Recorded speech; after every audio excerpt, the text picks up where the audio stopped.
What's up, guys? It's Big Luke here, the man of the free in the Man of the Free Studios, the home of unadulterated truth and free value. That's what I do, guys. I bring you value. Why? Because I wish somebody did to me a long time ago, okay? If you guys don't know me, my name's Big Luke Lunkenheimer. I'm a used car dealer. I'm a social media guy. I'm, an influencer maybe, depending on where we stand right now.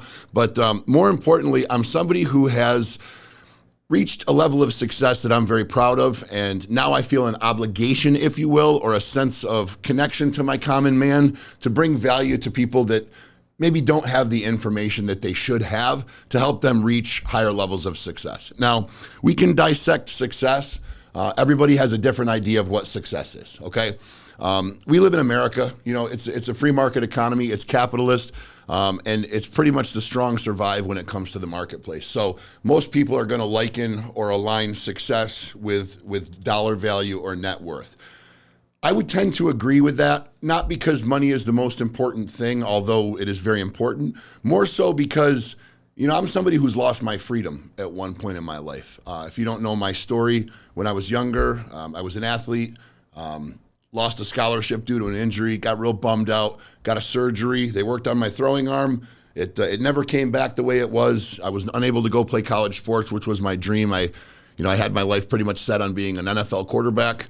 I was naive at the time. That was never going to be a reality, but it certainly was in my head. I was a talented athlete, just not Division I, just not NFL quality. But when that dream came to a screeching halt, when I sustained an injury, I had a surgery. The surgery didn't go so good. Got hooked on opiate painkillers. I spent pretty much between the ages of 20 and 30 in a drug-induced stupor. I was hooked on opiate pain medication. I started to drink, use cocaine. It was not a pretty time, guys, but it's one of those things where if it weren't for there, I wouldn't be here. So I'm grateful for that time. I wear it as a badge of honor because I was able to move past it. At this point in my life, I do everything within my power to try to reach out and touch those that might be going through that time and help them get past it or get beyond it, because statistics are not strong in favor of folks trying to recover from addiction. So to bring it back, though, in regards to success, okay, money is definitely going to play into success, all right? If you're broke, okay, I guess what I would say is you're going to find very few broke guys that are going to tell you they're happy with the level of success that they've achieved, okay? If you do encounter somebody like that, they're probably missing their afternoon dose of medication because, and not to poke fun, guys, but in reality, what do you have if you don't have money, okay? You don't have a place to live. You don't have food to eat.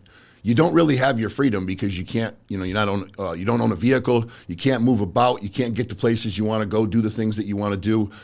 And I don't know about you guys, but I'm not the kind of person that likes to be told what to do. I'm not the kind of person that likes to be confined to an area. And I'm certainly not the kind of person that likes to, walk in between the confines of somebody else's pre-planned plan, if you will, and, just live a structured life that has no real, no big bang at the end. I'm a guy that lives with a purpose.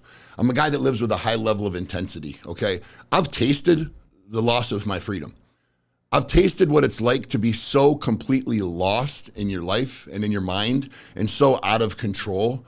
And when I say out of control, I mean that I would literally wake up and reach for the pill bottle so I could take my morning drugs just to even get physically and mentally prepared to get out of bed, okay? If you're in a situation where you're living like that, you don't have control over your life. You don't have control over your own mind or your body. I mean, it's a terrible, terrible, devastating thing, drug addiction, okay?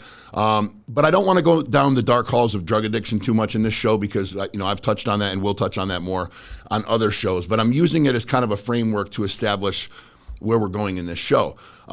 Success is a many-splendored thing. Everybody has a different idea of what success is. For a real estate agent, it might be, a group of clients that have bought from them and refer them business and, rebuy from them when it's time to upgrade or move. And they've got a big portfolio of business. This could be a real estate agent, an insurance agent, what have you. They got a big portfolio of business. Excuse me, this is live. And they no longer have to toss out business cards at the mall. They no longer have to beg and plead their friends and family members for referrals, right? Success could be a guy that worked for a logging company for many years, saves up some money, gets his own truck, buys a couple chainsaws, gets a liability insurance policy, starts handing out trifold flyers going door to door, and makes, 80 to 100 grand a year in his local county, doing arborist work, chopping down trees and limbs and stuff like that. And guys, if that's his level of happiness and that's his idea of success, then that is success to him.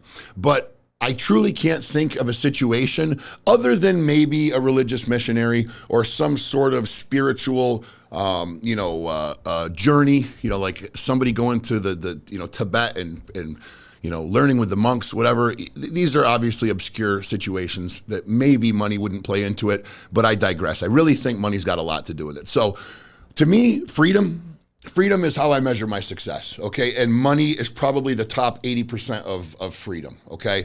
When I say freedom, I mean, it's been a hard month in business. Things maybe have been a little slow.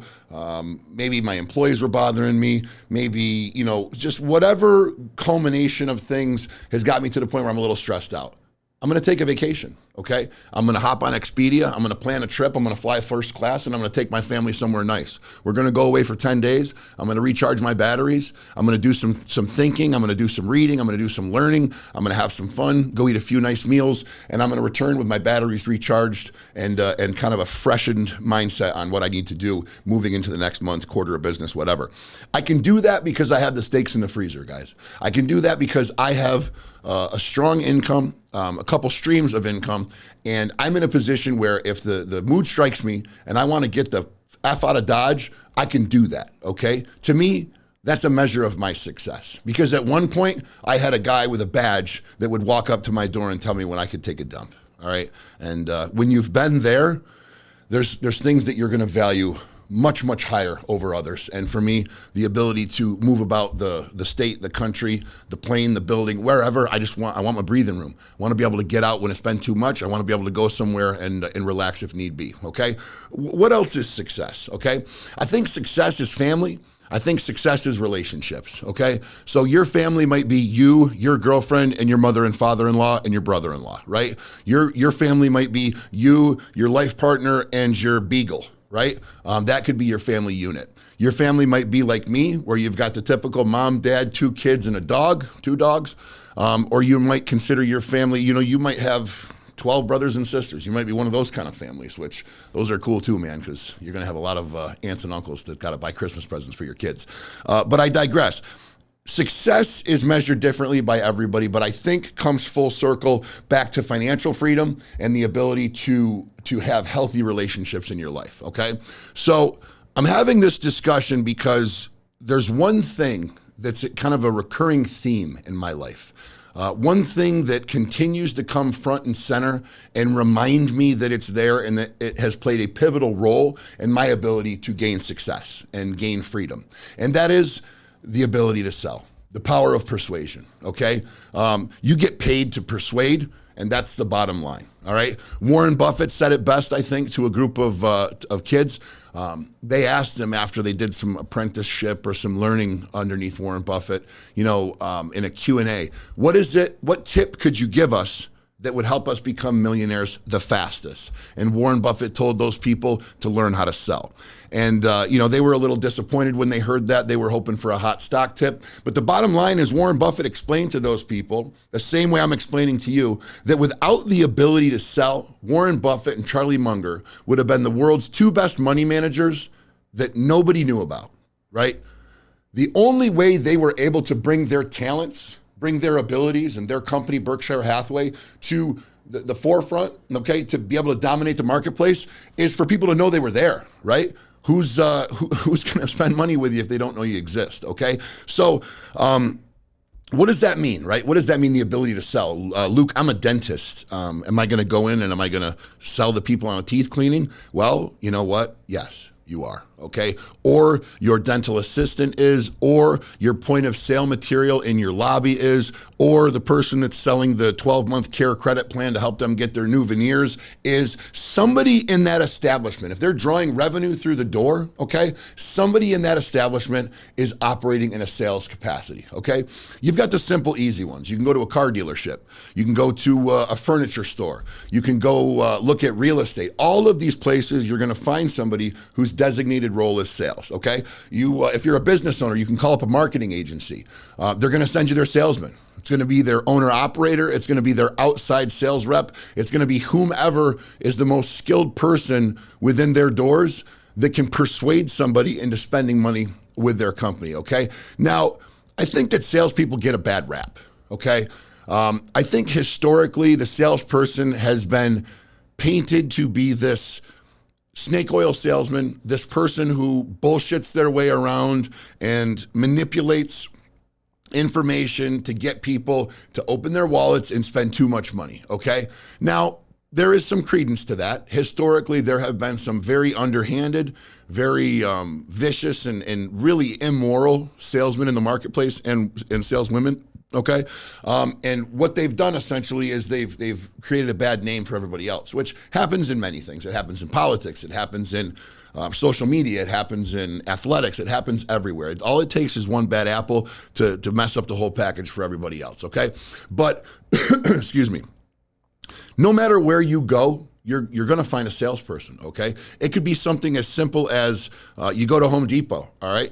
And you tell the guy, I need a 5/8 fitting for my plumbing. And he goes, okay, well, you need the 5/8 fitting, but you also need the thread tape, okay? You also need some Teflon tape. You're probably going to want to get some caulk to caulk the seal when you're done and put the piece of sheetrock back up so it's airtight. And you know what? You're probably going to want a drop cloth to put down so you don't drip nasty septic water all over the place. And while you're at it, you should probably grab a 5-gallon bucket to catch the dripping of the faucet when you disassemble the faucet head. That's a salesman, guys. Now, that's not somebody who's lying. That's not somebody who's manipulating. That's somebody who's simply using the facts to explain to you that you need to increase the size of your ticket. You need to increase what you're spending, okay? So how does this sales thing pertain to success in life, right? Why is Big Luke sitting here going to such lengths to talk to me about selling? Because it plays a more pivotal role than you think, okay? What do I mean by that? Well, let's go back in my tale. When I got out of prison, it was, 2015, I think, and I was broke. I didn't have a penny to my name. I had a nice young lady I was dating at the time, very kind human being. She stuck with me while I was in prison. She came and got me. We went for the ride home, and the whole ride home was spent thinking about how I was just I felt completely emasculated, right? I'm a guy that was a salesperson, was a moneymaker, was a provider, had a terrible drug addiction. So the providing one, I guess we could probably just skirt that loosely. Wasn't much of a provider before I went into prison. But I was a guy that liked to play that role, okay? I wasn't a good person. I was a drug addict, but I made money. I spent a lot of that money on drugs, but I made money. When I came home from prison, the entire ride home, I remember thinking to myself, I was out of prison now. Something that's on your mind when you're a man and you get out of spend a couple of years behind bars is, of course, being with a woman. And I was more concerned about the fact that I had nothing but dust balls in my wallet than there was a good-looking woman who had missed me and wanted to be intimate with me when I got home. All right, so that can help you understand the strength of money, okay, and how, at least for myself, how important of a role it played in my freedom. Because here I was, a guy that had been down for 2 years, okay? I had been out of the loop. I had been in prison. I had been out of society for 2 years, okay? And on the way home, all I could think about was the fact that I was broke. Why is this important? Okay, Ruben, are they hearing like a nasty gulp when I'm swallowing? No? Okay. Excuse me, Ruben's my producer. Why is this important? Okay, because when I was on that ride home from prison, and I realized I didn't have any money, I realized I was stuck. I was going to go home to this apartment that this young lady was kind enough to prepare for me and have a nest for me to come home to. But what was I going to do the next morning? Okay, what happens if I want to go to the gym? I'd gotten a nice base while I was in prison. I did a lot of working out, a lot of calisthenics. I lifted some weights. I was in great shape. I wanted to maintain that. Where the fuck was I going to go? Where was I going to lift weights? She didn't have any weights. I could go to the gym, right? Yeah, it takes money. It takes money for a gym membership, okay? So you're looking at a guy who's fresh out of prison. He's got a 423 credit score because every debt that he had lapsed and went into collection when he was in jail, okay, which was a lot, by the way. This guy owed money to the government for taxes. This guy owed money to creditors. This guy had medical collections. Not to mention he'd knocked over a bank for 10 grand. There was a little bit of restitution there. Just didn't have any money, okay? Didn't have any means to be productive because I couldn't get anywhere. I couldn't continue to build my physique. I couldn't even buy myself dinner. I couldn't take this woman to a movie that had been so kind as to give me a place to come home to.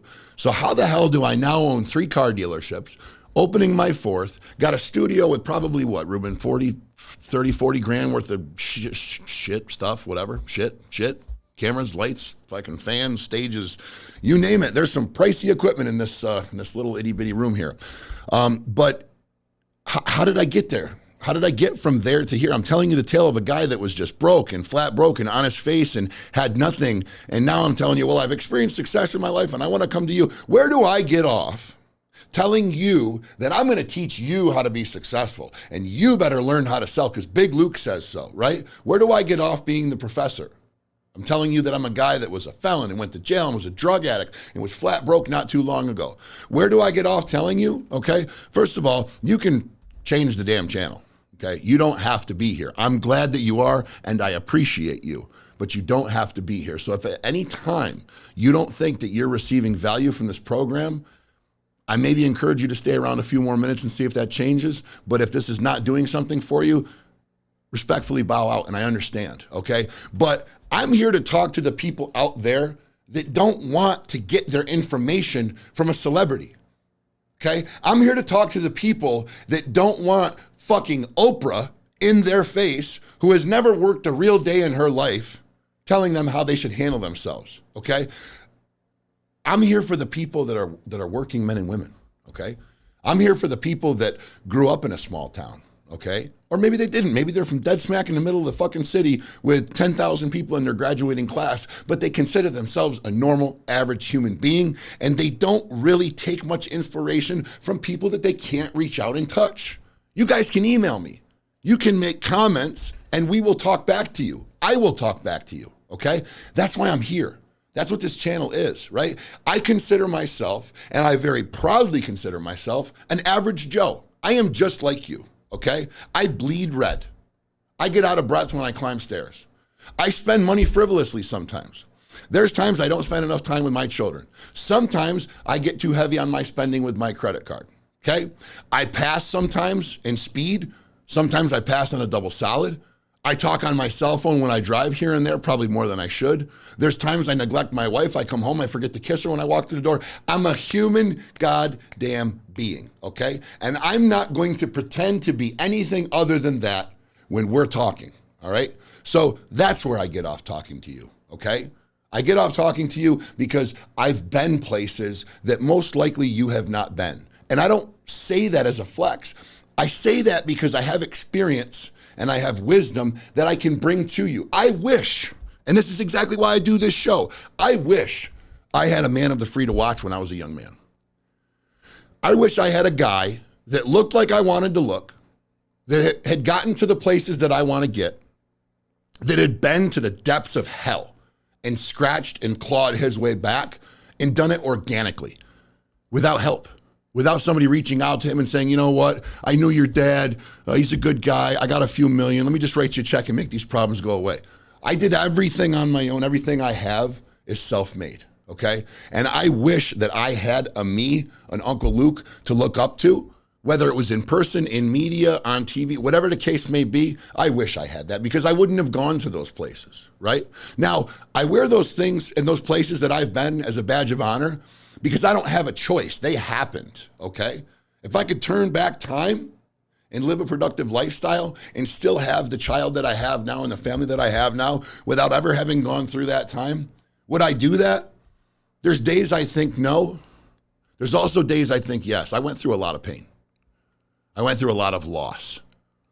I went through a lot of very lonely nights where, and I'm not being dramatic here, this is just reality. I wasn't sure if I wanted to be getting up the next morning. Not like get out of bed, like wake up. I just didn't feel there was anything left I had to provide to this world.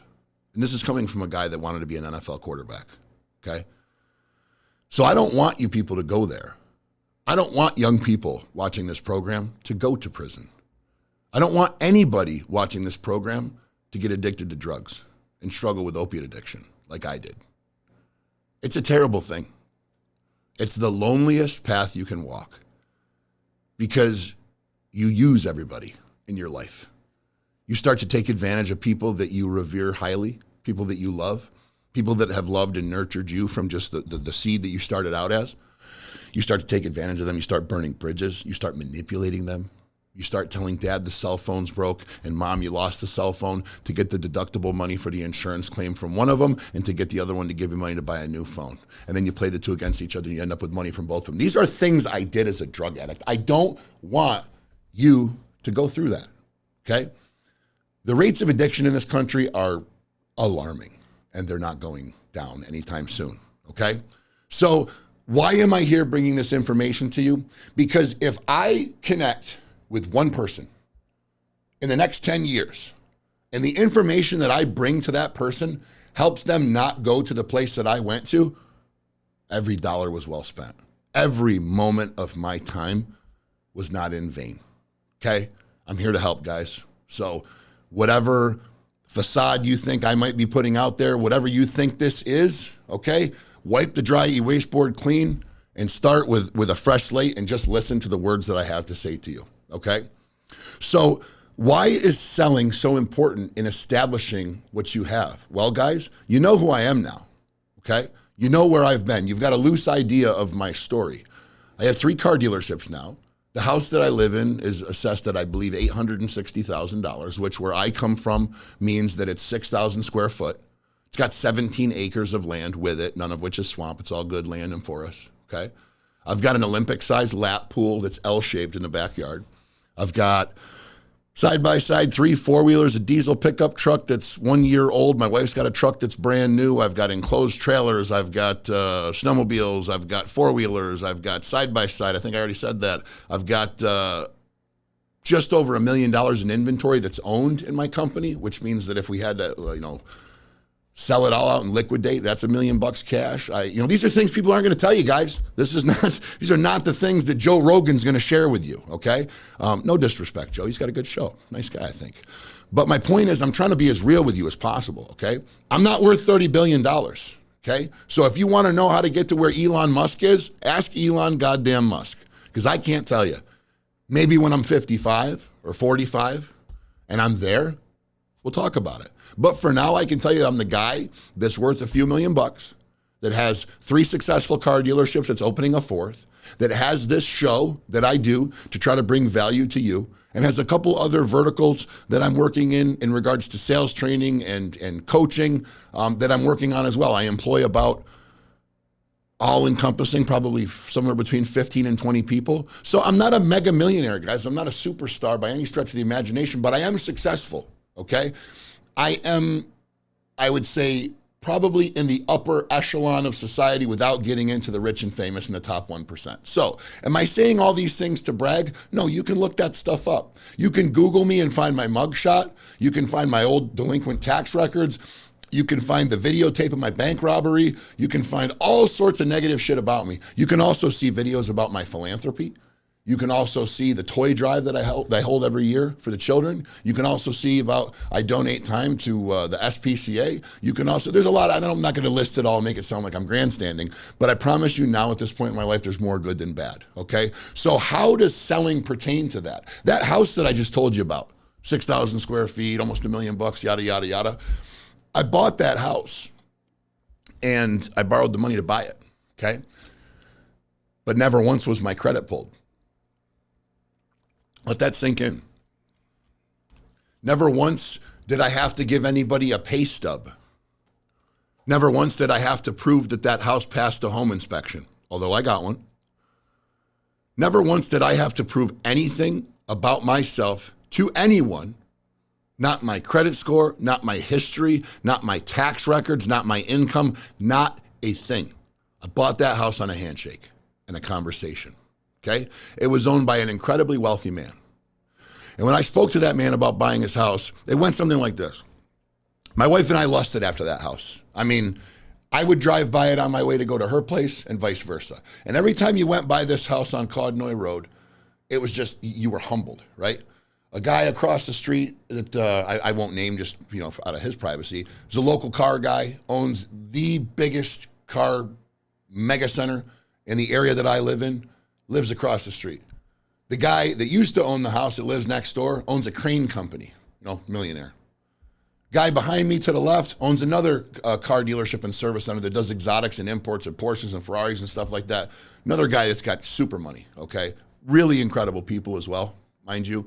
Guy that lives over here is rich. Guy that just is wealth, and there's just success in that area, okay? So there's all these beautiful houses, but that one house, this giant, tall, big white house with black shutters and stampcrete that would just melt your face. It's just beautiful. Driveway's about 200 yards long. That house went up for sale. It was around the time of COVID, and things slowly were, going down in price. This is pre-COVID. Obviously, now we all know that after COVID, the housing prices have gone up insane. Interest rates are headed to 10%. They're all coming back down. Spoiler alert, sorry, but sell your house now. But at that time, gyms were closed still. Businesses were operating with minimal staff. We were in a very uncertain place as an economy, and there was turmoil, okay? This was this man's second house, all right? And we would just drive by this house and we would lust after it, okay? So one day, it goes up for sale. It's $1 million something, then $1.1 million, then $1 million, and then they subdivide some property in a building. Then it's $999, $899. It's just falling in price, and I'm watching it. And at some point, it just dawned on me, I have to do something. This house is worth so much money, and the build quality and where it's located, and I couldn't not make an attempt. So the fact that my wife absolutely lusted after this house was a nice side piece. It was some nice ironic synchronicity. So one day, and I'm scheming and I'm thinking, and I'm trying to figure out how I could possibly do this because it's not beyond my means. I could certainly pay for the house, make the payment, put the money down at this point in my life.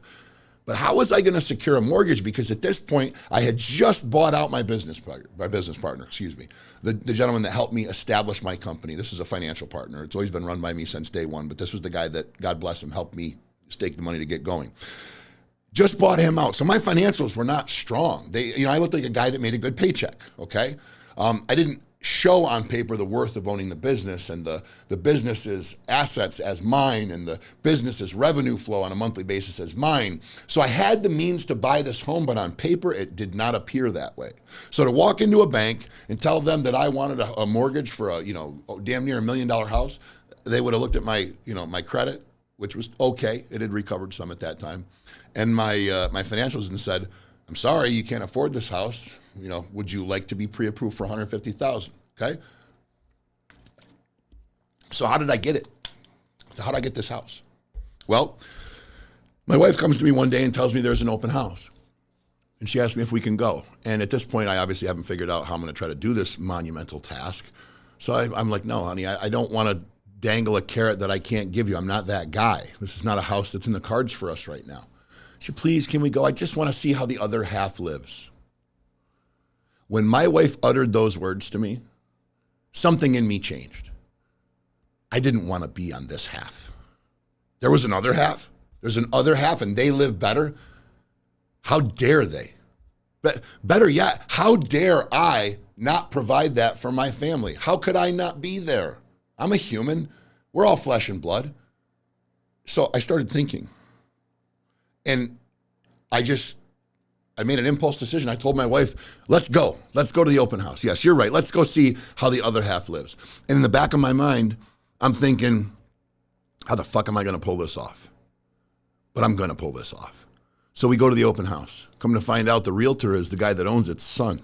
Nice guy, nice kid, athletic, good looking, smart, just a good person. So as my wife and my kids are meandering about the house, I keep sneaking away to have little conversations. In the world of sales, we call it building rapport or planting the seed, establishing a relationship with somebody to try to make your negotiations more favorable and easier, okay? So I'm talking to this young man, and come to find out, the guy that owned the house before his dad's initials were LL. My initials are LL. His girlfriend's name was Nikki. My fiance at the time's name was Nikki. He was in the car business. I was in the car business. He was an athlete. I was an athlete. The list goes on. There was a lot of synchronicity. It was almost eerie, but I digress. So as we're going to leave the place, and I've now planted my seed, I've tried to build my rapport. We're walking out the door. I put my kids in the car seat. My wife goes outside. I go, oh, hang on. I forgot to grab a brochure. I go back inside, and I say to the young man, I said, Bobby, tell your old man that if he'll take X amount of dollars down and X amount of dollars a month and hold the mortgage on this place, I'll buy it. I'll even pay him 20 grand more than he's asking. Mind you, the house was tremendously underpriced at this time. And he smiled and nodded, and I nodded, and I thought to myself, okay, I took my shot, whatever. I was still very naive to the game at that point. But as I'm walking out the door, I grab the door handle, I hear, wait a minute, what? And I just felt it. I was in. So I went back and I said, yeah, I want to buy the house. But remember how I explained to you I just bought out my partner and, that I don't look good on paper? I have the means. I have a good down payment, and it is X. I could give you a real strong monthly payment, and it would be Y. And I would just need your dad to hold the mortgage, Z. Because right now a bank's not going to look at me favorably, considering that I just bought out my company. He goes, you know what, Luke? I can't promise he's going to entertain the idea, but I'm going to talk to him about you because we had a great conversation. You seem like a hell of a nice guy, and if nothing else, I think my dad would like to know you. But I'll let him know. I said, thanks, Bobby. Out the door I went. So I'm not going to take the time to explain to you that the guy didn't call me for a couple weeks and I was biting my fingernails and I ended up going out and buying my wife a new four-wheeler and me a new four-wheeler because I just had some money burning a hole in my pocket. And then the moment I did that and spent $35,000 on brand new four-wheelers, my phone rings. It's Bobby's dad.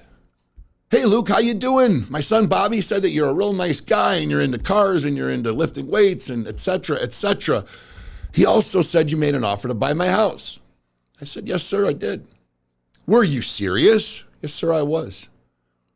Okay, well, I want you to know I'm considering it.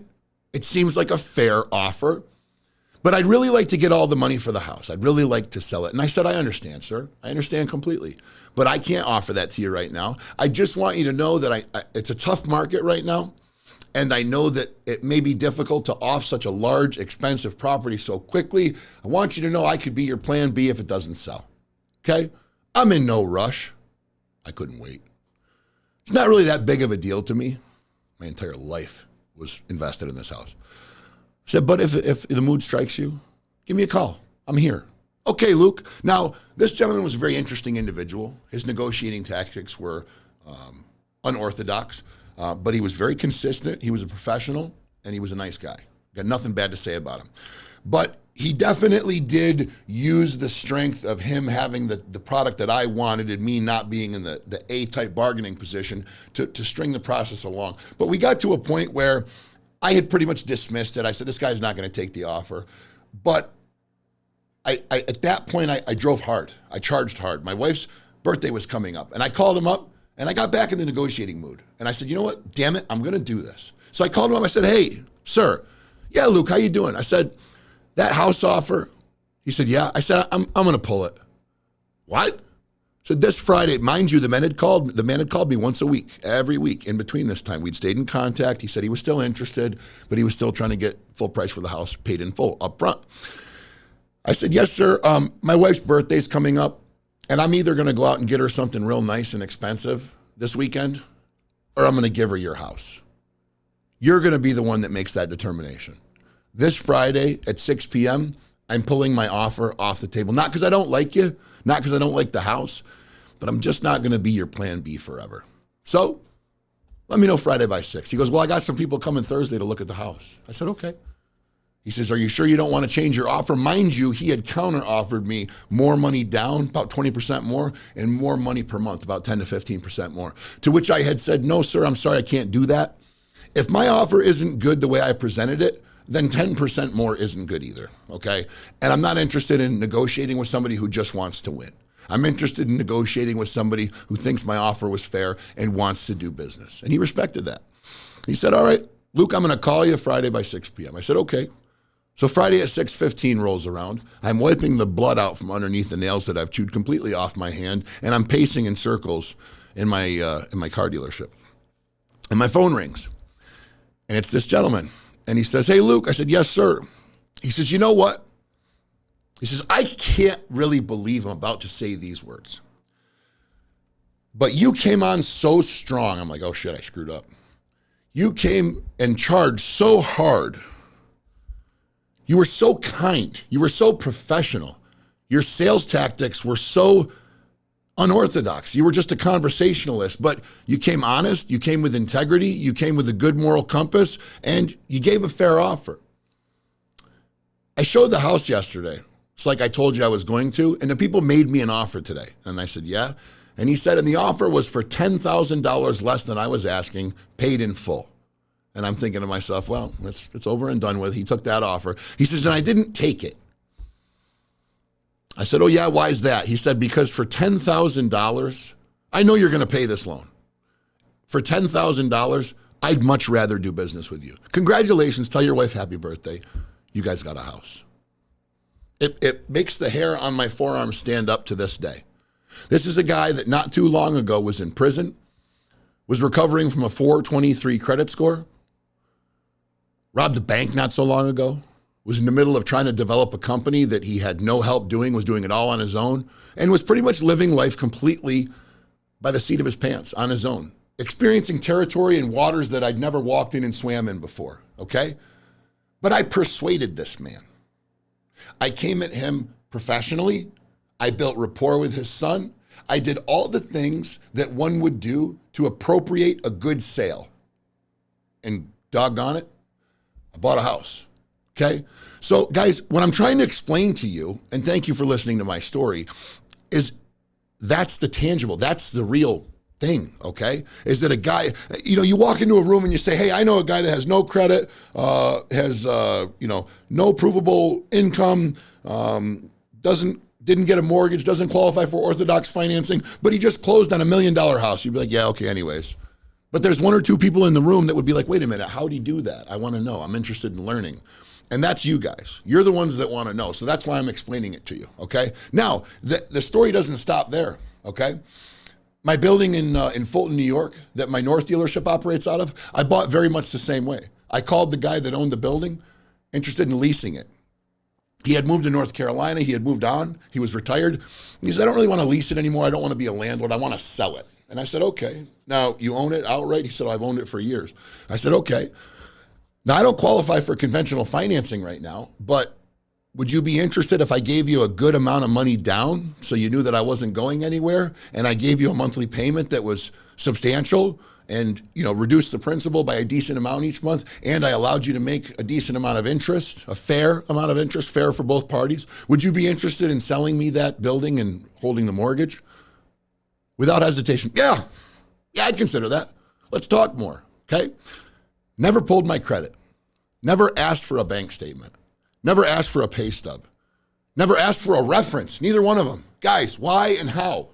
Because when you come to somebody and you have confidence, okay, and you know the appropriate way to persuade your point, to get somebody to see it your way, it is the single most powerful thing that you will be able to hone and adapt in your lifetime. I promise you, without a question, okay? And if any of you have been able to negotiate your way through $1 million purchase and getting somebody else to hold the paper, comment, send me an email. I'm interested in hearing it. I love these stories, okay? They're the David versus Goliath stories, okay? It's when the little guy is able to take on the insurmountable task and get it done, all right? So why am I talking to you guys about selling? I think it's pretty obvious now, okay? The things that I've been able to accomplish thus far in my life, in just the short 7 or 8 years that I've been out of prison, I believe are monumental for the average middle-class working American, okay? You throw another one at you. I've got a dealership up by a military base in the North Country in New York, okay? This piece of real estate is right next door to Wendy's. It's right across the street from Walmart, and within a quarter of a mile of Subway, a storage facility owned by a bigger conglomerate like U-Haul or something like that, massage parlor, McDonald's, Arby's, you name it, guys. It's just a business epicenter. It's a commerce center. And this little property where my dealership sits on is right smack dab in the middle of it. There's a four corners. You got Walmart, a plaza with banks, Taco Bell, Dairy Queen, etc., a gas station, and 4 drum drives. Right in Evans Mills, New York, across the street from the Walmart. Okay? How'd I get that property? I didn't buy it. I leased it. Okay? I went scouting property. I found this abandoned, kind of disheveled building on this prime piece of real estate. I did some research, and I found out that the guy that owned that property was an aging farmer who had lived in the area forever, and that, property had been in his family for ages, since what felt like the beginning of time when I did my research, okay? So I looked him up. I found him, and we talked. There's that rapport again. It's a recurring theme that you're going to see. I started to talk to this guy, and I learned that the land had been in his family for years. His family was farmers, okay?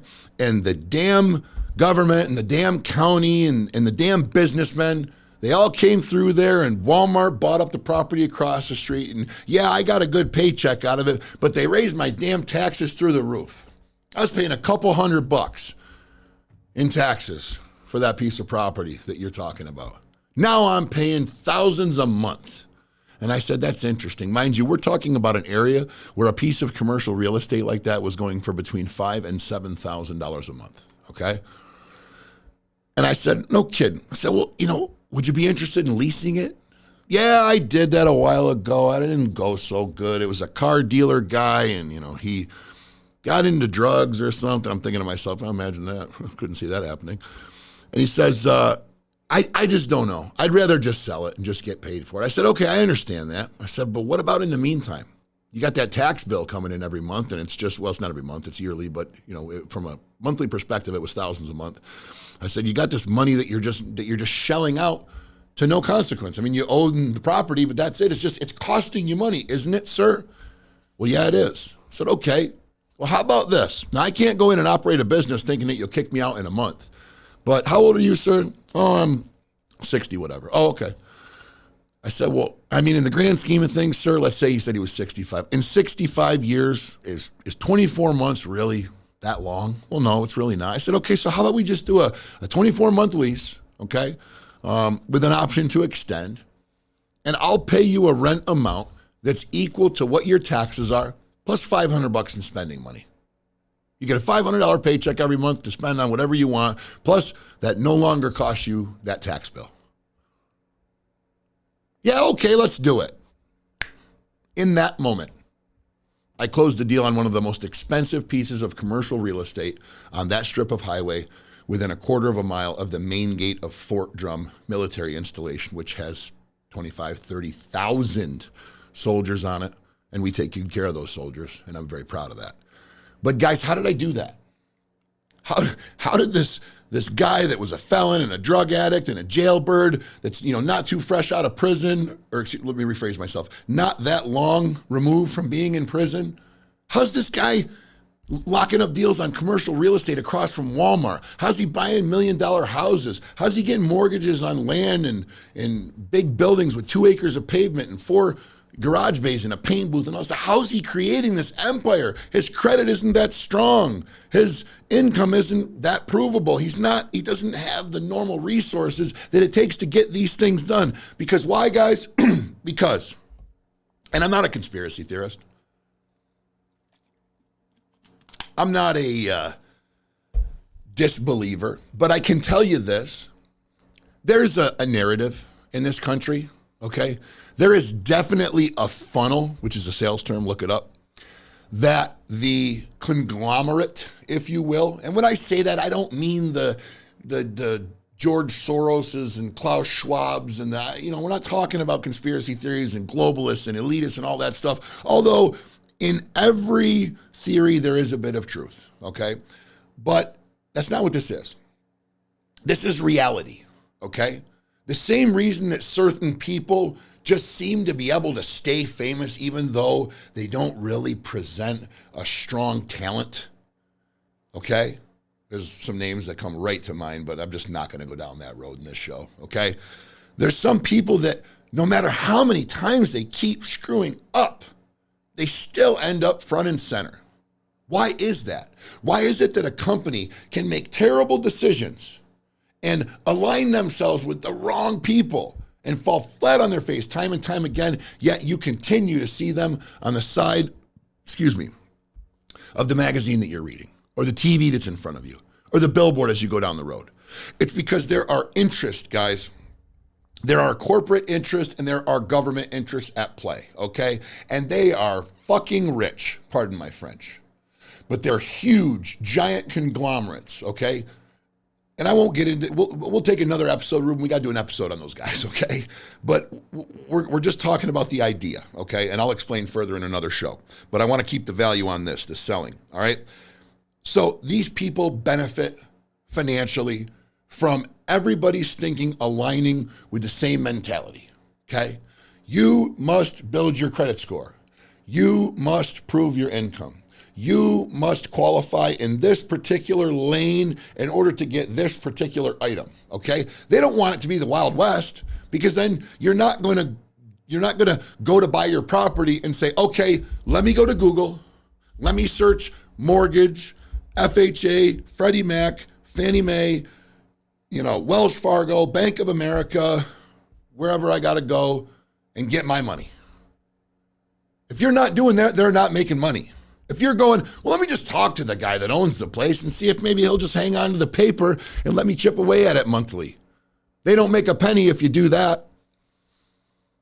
The real estate agent doesn't get his or her commission if you do that. 3 properties purchased, okay? Well, 3 acquired, 1 leased, 2 purchased. Not a real estate agent in one of them. No commissions paid. Nothing. Zip. Nada. Why? Did it myself. Okay? And it's possible for you to do it too, guys. It's very simple. It just has to make sense. If somebody brings an idea to you and presents an idea to you and it makes perfect sense, if the part of your mind that assesses risk does its thing and it calculates and it says, nope, there's no risk here, or very minimal.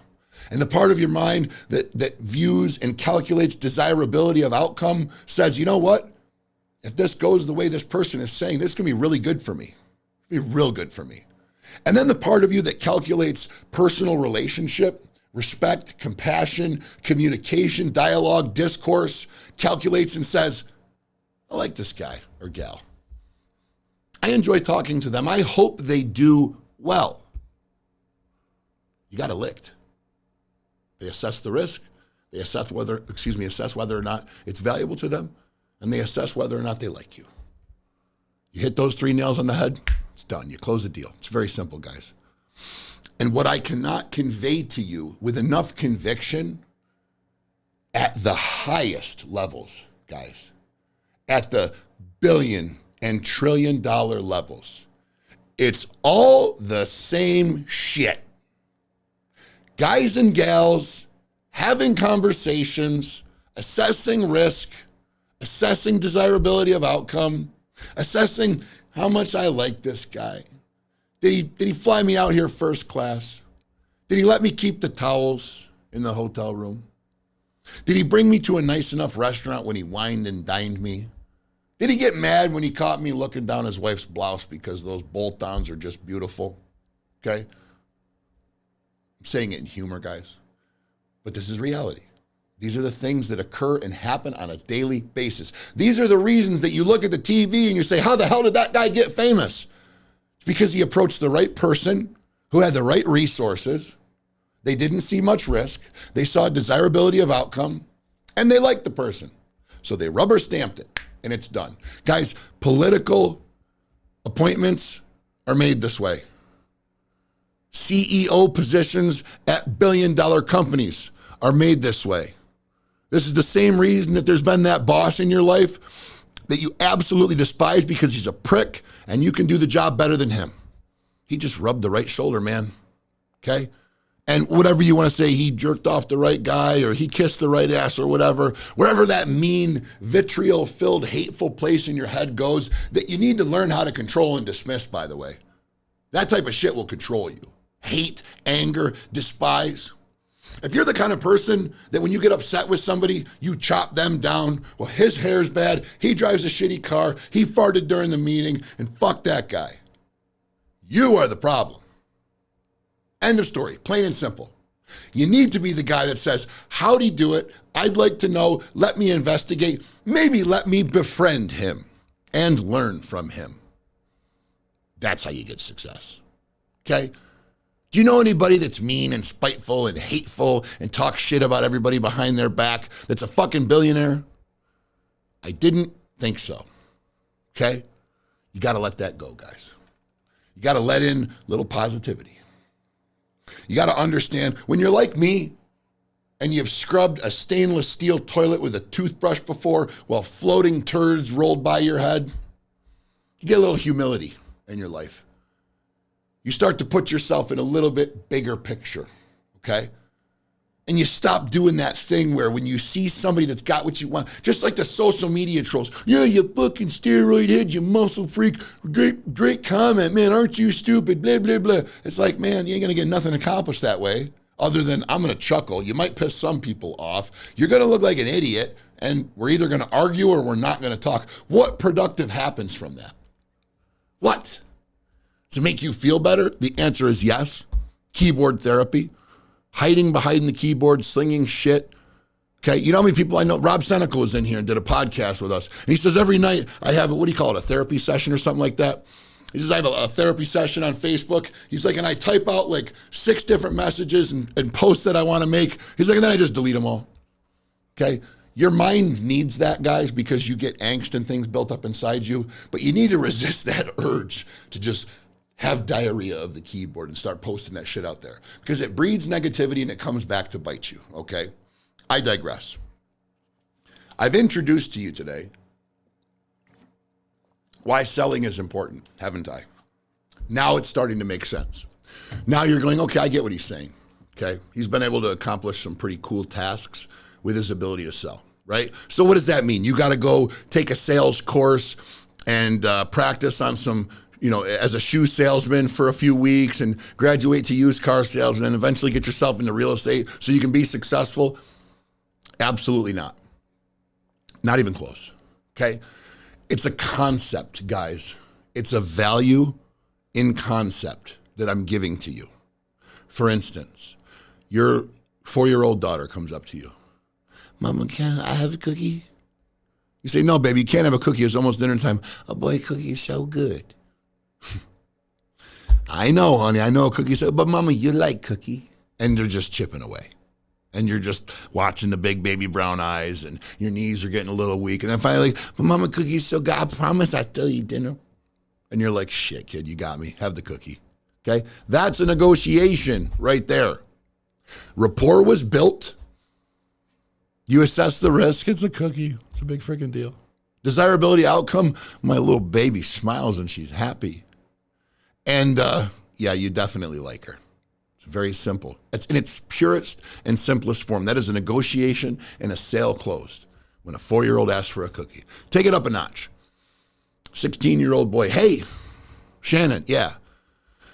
We spent some time together. We've gone to the movies a little bit. We've talked a little. You like me, I think. I know I like you. I think I'm a pretty good-looking guy. You're a good-looking girl. I got a really nice Camaro that my dad's going to let me use for prom. And my buddy Steve's got some Bacardi that nobody knows about. What do you say we go to prom? I don't know, Steve. How much Bacardi does you have? Okay, I digress. I'm kidding, obviously. But that's a sale closed. Right there. Okay, this person is giving notable characteristics and value to try to increase the desirability, to increase the person's view on the desirability of outcome. So the girl looks, she goes, oh, he's a nice guy. His dad's letting him borrow a nice car. He's got a nice bottle of Bacardi for us to enjoy after the party. Not a lot of risk. He's somewhat popular. He's not the most popular. He's not the guy that I want to spend the rest of my life with, but he's a nice enough guy. He's handsome. Desirability of outcome. It's a decent looking guy. It's a Camaro. It's some Bacardi. It's a fun night. Okay. Do I like him? You know what? He came correct. He asked. He had the balls to ask me. Sure. I'll go to the prom with you, Steve. Thanks, Shannon. Okay. That's the 16-year-old version of a negotiation. Okay. How about the 20-year-old version where you talk the person to letting you into the bar even though your ID clearly says you're 20? That's a negotiation. okay? Guys, it's all the way up the ladder. You go into your boss. I've outperformed my coworkers.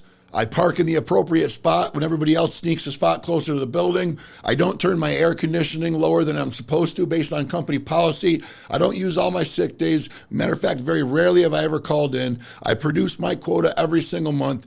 I'd like to be in management. I need a raise. That's a negotiation, guys. And I'm going to tell you what right now, you learn the ability to persuade, you will get paid to persuade. Very simple, okay?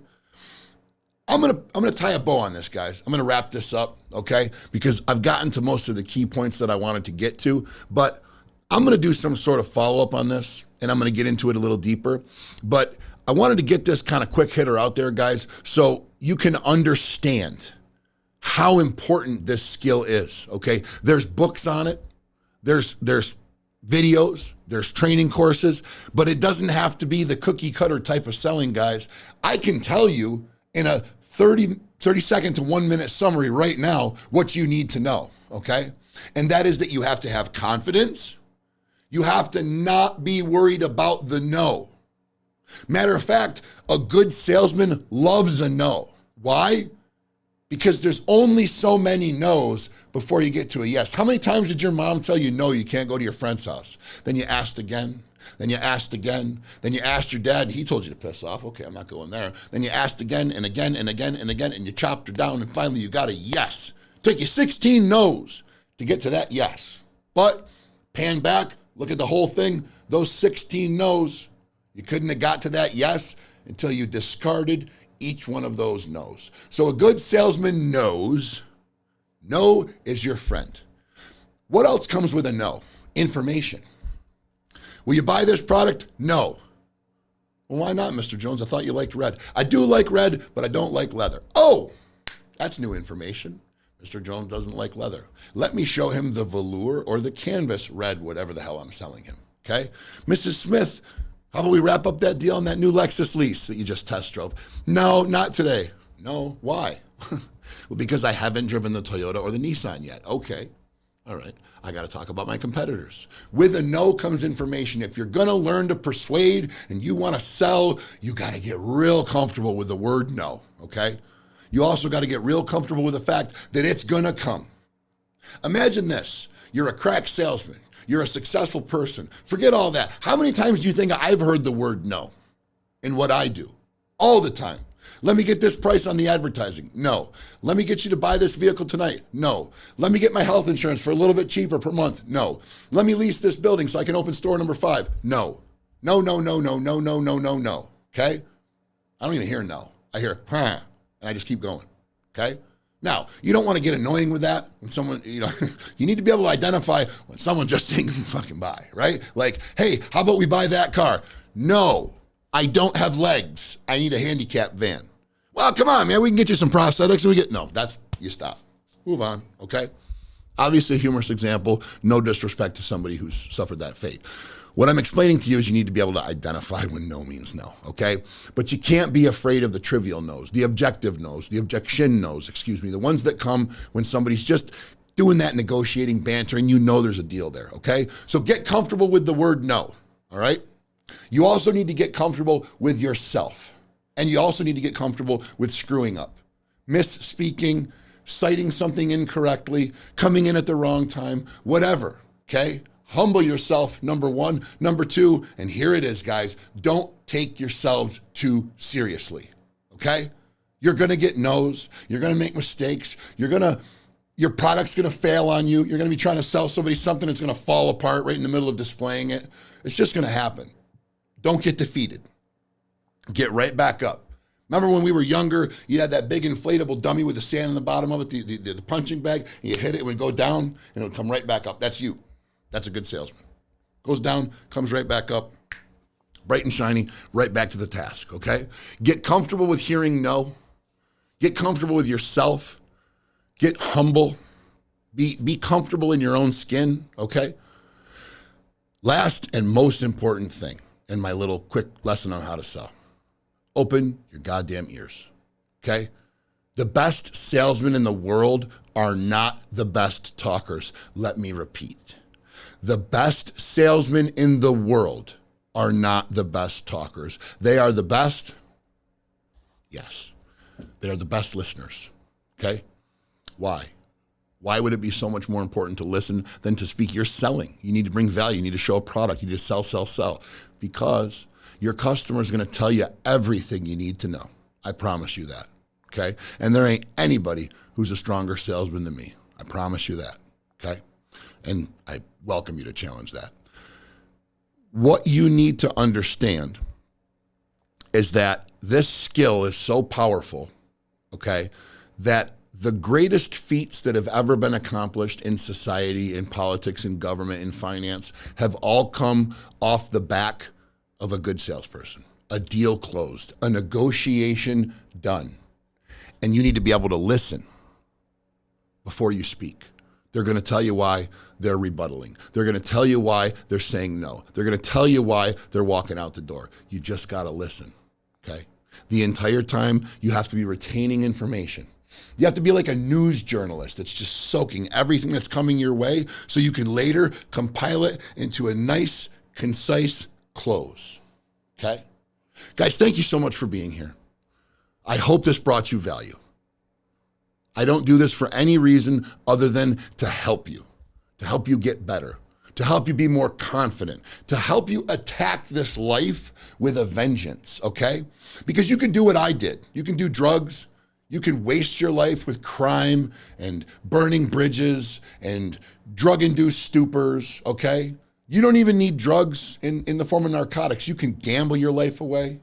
You can be a bad person, man. You can just make poor decisions and completely lose this opportunity that you have, okay? But life is a beautiful thing. We all have to live it. So while we're here, we may as well enjoy it. We may as well have freedom. And we may as well have a few pennies in our pocket to rub together as well. My name's Big Luke. This is the Man of the Free. I appreciate you. I hope you like, subscribe, follow. Stay with us, man.